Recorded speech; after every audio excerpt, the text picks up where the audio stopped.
And welcome back to our Independence Day program on Coast to Coast AM. I'm George Norrie. Let me tell you a little bit about our guest this hour. Xavier Hayes is an American artist and researcher of the Earth's ancient past. His interests in esoteric and mysterious works goes back to his early years when he was first exposed to the writings of Erich von Däniken. Xavier has maintained a lifelong interest in the pyramids, the Bermuda Triangle, the legends of Atlantis, hosts one of the most complete online metaphysical libraries with links and resources to all major works in the field. His website linked up for you at coasttocoastam.com. This hour, we're going to talk about America's history through the eyes of Xavier Hayes. Xavier, how are you? I'm pretty good, George. Thank you for having me on your program. I'm a huge, huge fan of the show. Well, likewise, we are of your work. Tell me about the suppressed history of America and what got you into that direction. Well, it goes back to when I was younger. I saw the show In Search Of, and it got us all. Life. Yeah, yeah, it was an incredible show. And then I read Erich von Däniken and Worlds Before Our Own from Brad Steiger, and I just kind of had an open mind to these things, the mysteries and the pyramids and Stonehenge, and it's something I always pursued, no matter what, and whatever I was doing. I always found the time to study these things and look at them, and I had a deep interest in it. And how the book came about was I went to the Theosophical Society, and I had talked to the crusty old hippie who was working there, and he mentioned about red-haired Indians, and I was kind of like, never really heard about that before. And he gave me a book by Dr. Barry Fell entitled America B.C. When I read this book, and led me on the path to question whether if Lewis and Clark had discovered anything serious on their journey west, and that's how it came about. Also, listening to Glenn Kimball speak on your show. God love him. God rest his soul too. He was one of the great. Absolutely, I got a chance to meet Glenn Kimball at the Seattle Metaphysical Library and hear him speak, and I met him, and he gave me some material to look over. And, David Hatfield-Childress, another big influence on me, and Stephen Quell, of course. Anytime he came on Coast to Coast and talked about the giants, I was all ears. Well, the title of your book, The Suppressed History of America, tells us what? What does that mean? It tells us the real history of America. We've been led to believe that everything that the Smithsonian Institute and the school books and history books tell us is true and don't bother looking anywhere else, when in fact it's not. There's a whole bunch and a whole other history that has yet to be told and is being sequestered and hidden. And I used the Lewis and Clark background, their expedition, to tell the alternative history of America, which I discovered is lengthy and really needs to be told. There's a lot that we haven't been privy to, and it wasn't that long ago. It's 4th of July now. We're celebrating independence, but independence was fought by a small percentage of men against tyranny, and that's what we need to remember. Was the history of America changed, tainted, to kind of sway us in one direction or another, Xavier? Absolutely. It was a collection of old racist white dudes, basically, who got together and decided on the direction the young country was going into. A lot of people at the Smithsonian Institution played a huge factor in this, and it was during the oncoming onslaught of Charles Darwin and his theory of evolution and the Royal Academies and the Royal Sciences in England, when they got together and decided that we're going to have to go this route, it really changed the direction of what we could have been taught. And Lewis and Clark, they play a big part of this. Were there giants wandering the Americas back then? There was. Maybe not so much in the time when Lewis and Clark were going west, but there had been plenty of giants just a couple of years before, 100 years before them, when the conquistadors came over that's when we really have the good record of the giants. In the 1500s, the land was wide open, the Western Hemisphere, and the remaining giants who didn't all die off from the floods from before, they weren't as tall because the genetic line had been dwindling, so to speak, during that point. How tall were they? What do you think? I think during that time, they're probably 9 or 10 feet. Not bad. That's pretty tall. Yeah. And when the conquistadors came over, and this is the fun part when I was studying this and looking it up, get on Google Books, which is an incredible resource, to read these old manuscripts that were written in the 1500s. Yeah, hold on for a second, Xavier. I want to get more into this and get some of the evidence that you were able to uncover about these 9 to 10 footers wandering around the Americas then. I'm George Norrie, back in a moment on Coast to Coast AM. On our Independence Day program for you, I will be back in a moment with Xavier Hayes. We'll take some phone calls and continue talking about the suppressed history of Americas on Coast to Coast AM. And we're with Xavier Hayes as we talk about the suppressed history of Americas. Back to the giants, Xavier. What do the ancient texts show or the early writings show about these guys? Well, the early writings, the giants, the lore of the giants goes back, obviously, to, behold, there were giants on the earth in those days, and in the Bible, and basically every culture in mythology in ancient times mentions a race of giants. What I found interesting was in the conquistadors' writings of the giants around the 1500s, when they came over to the unexplored lands here in the Western Hemisphere. So they witnessed these creatures, I guess. Absolutely, and I like to read a little bit sure. from the book and a first-person account by Amerigo Vespucci, who, of course, America was actually named after. So all right, the famed Italian explorer, Amerigo Vespucci, was charting the Caribbean islands off the coast of Venezuela. Amerigo, for whom one-third of the world would later be named, wrote about the giants he encountered on the modern-day island of Curacao.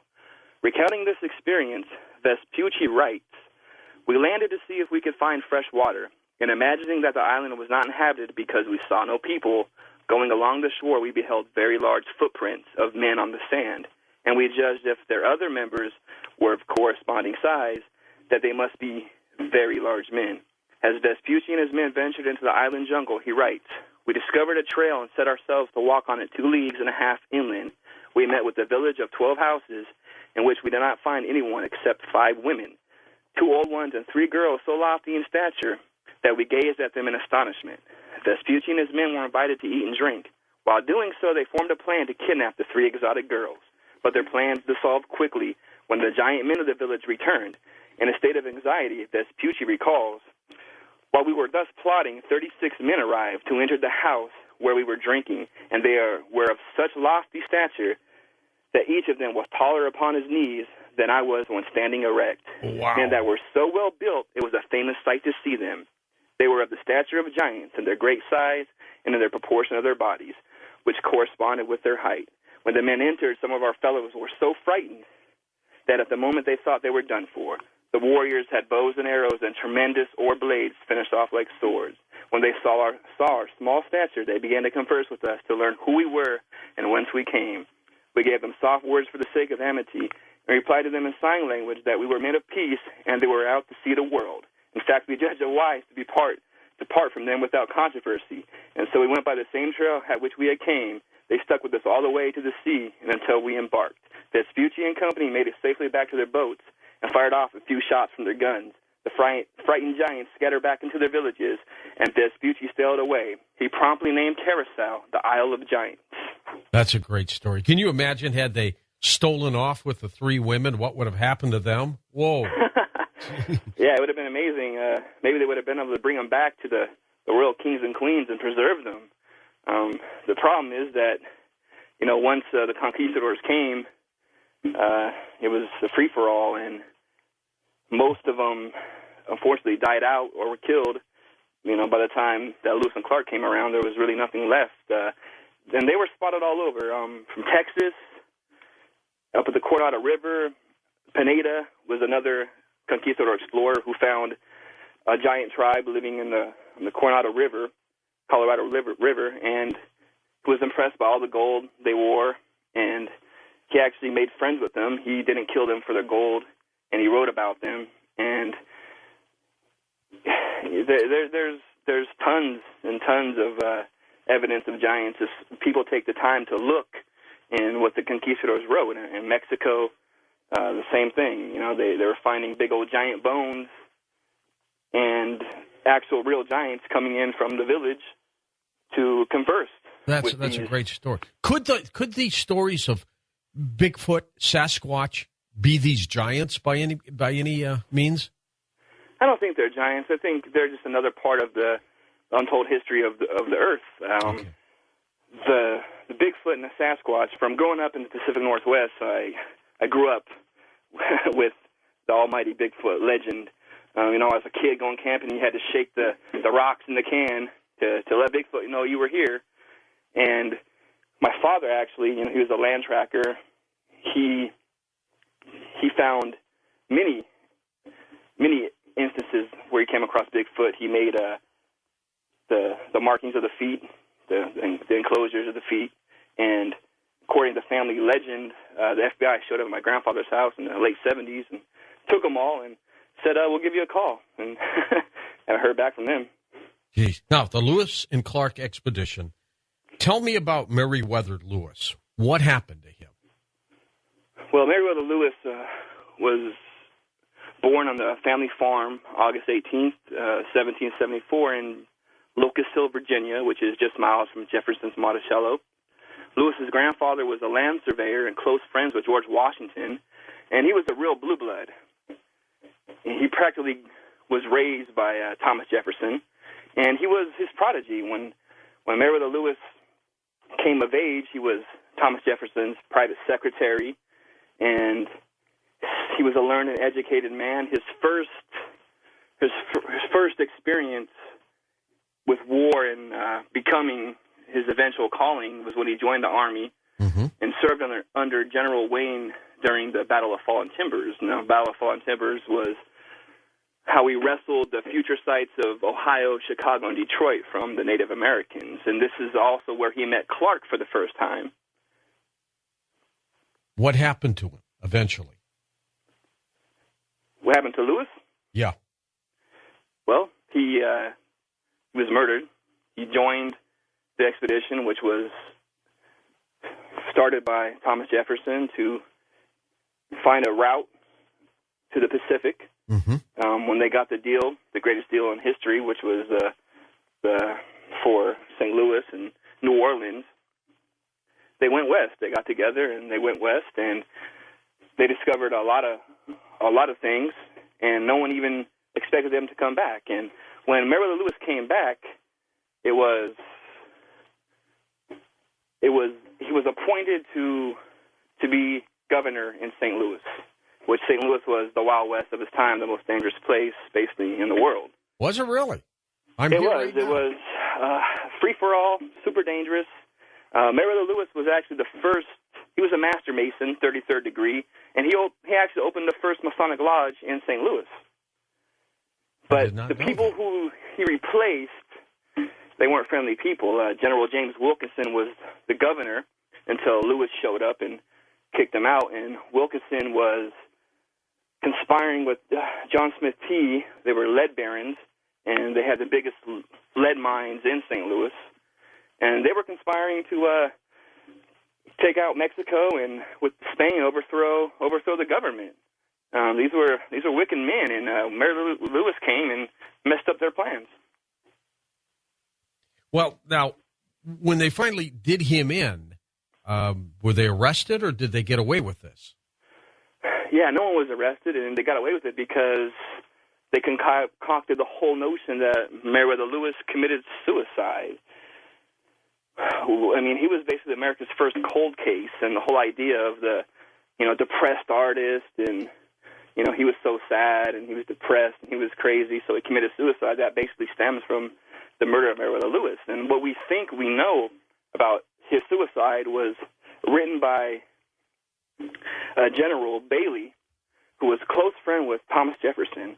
So when Jefferson got the letter claiming from Bailey that he had feared that his mental state wasn't up to the best and that he had killed himself.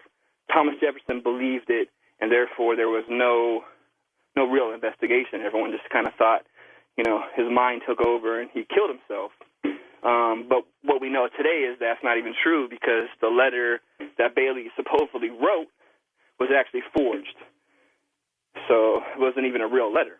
And Meriwether Lewis was a real man, not like today, in the era of all the sissy boys we have now. He was a real man's man. I mean, the fact that they even survived the expedition is crazy enough.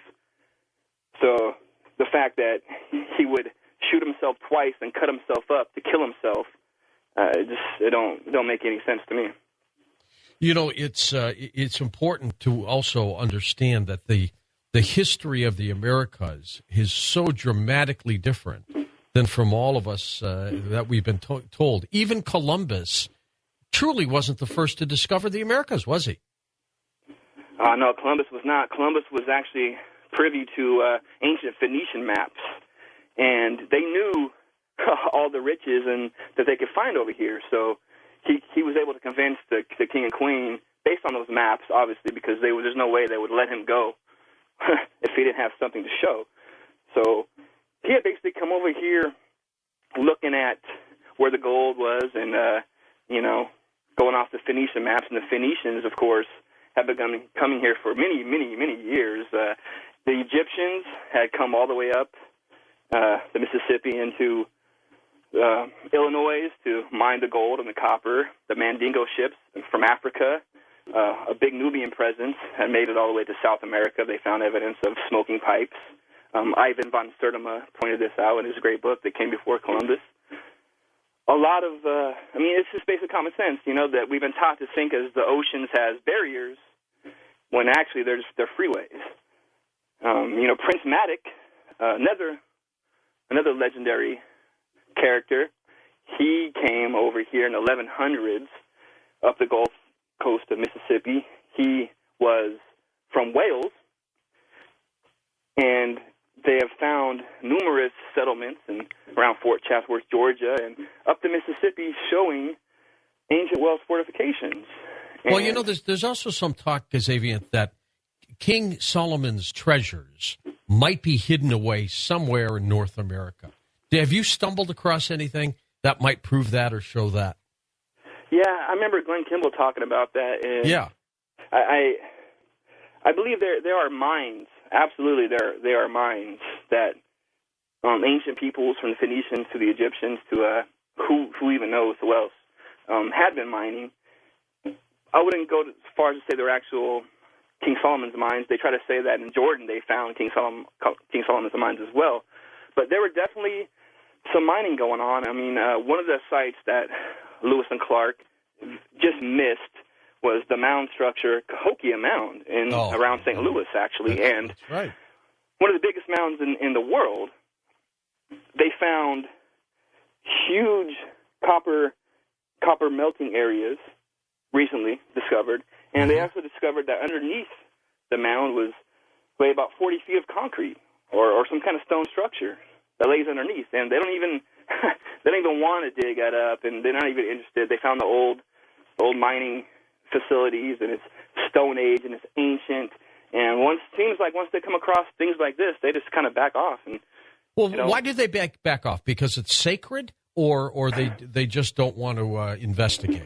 They don't want to mess with the status quo.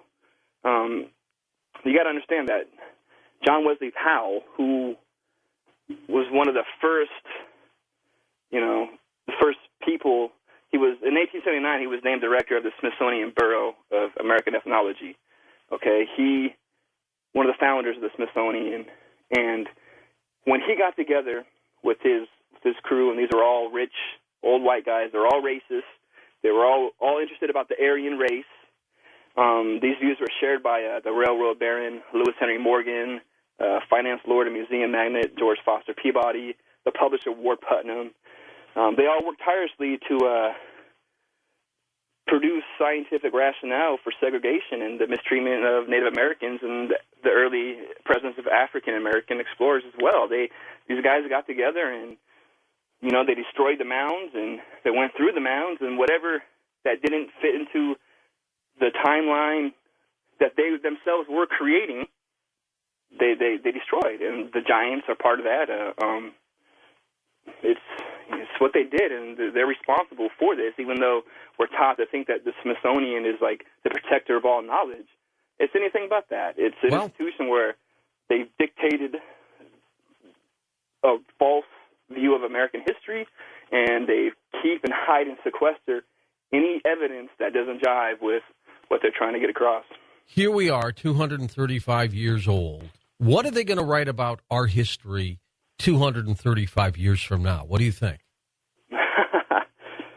235 years from now, wow. I would imagine the bloodlines will be on Mars somewhere, and who knows what. 2246 would be the year. Yeah. Some talk show will be interviewing somebody, maybe your son's son. Who knows? Well, I hope so. I hope that we can maintain awesome radio shows like Coast to Coast AM that do the world a huge favor. I mean, you have the hardest job in the world. Like, I can't believe I'm even talking to you. Like I said, I'm a huge fan, and I've been listening to you for many years, and that you do this every night is crazy. You must have like a PhD in Well, I'm telling you what, Xavier, we're getting a PhD in knowledge with interviews with guests like people like you. Xavier Hayes has been our guest this hour. This Independence Day. His website linked up at coasttocoastam.com. And, of course, his book is called The Suppressed History of America. And, of course,